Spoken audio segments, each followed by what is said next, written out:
محبت میں ایک مقام وہ آتا ہے کھانے پینے کا ہوش ہی نہیں رہتا، بھوک ہی نہیں لگتی، ساری رات محبوب کے تذکرے، ساری رات محبوب کی قصے کہانیاں، ساری رات محبوب کا تذکرہ، اسی کی یاد، اسی کے ساتھ باتیں، اسی کے ساتھ ملاقاتیں، اسی کے ساتھ گفتگو۔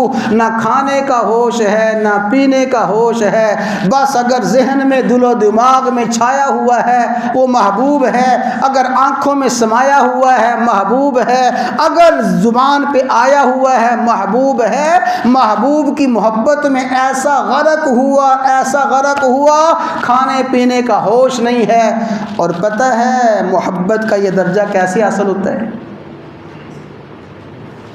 محبت کا یہ درجہ روزے کے ذریعے۔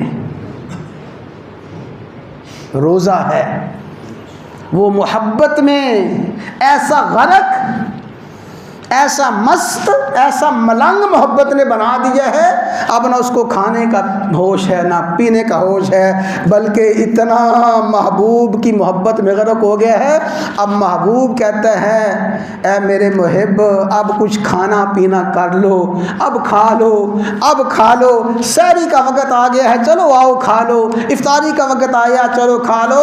اب اگر وہ بھوکا ہے، پیاسا ہے، بھوکا اور پیاسا اتنا محبت میں غرق ہے، جب تک محبوب محبت میں اور محبوب اپنے پیار کی انتہا کرتے ہوئے بلاتا نہیں ہے کھانے کے لیے، بلاتا نہیں ہے پینے کے لیے، کھانے اور پینے کے قریب بھی نہیں جاتا۔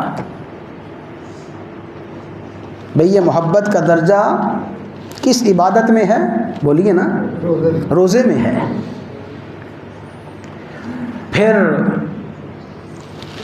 محبت کا ایک درجہ یہ بھی ہے،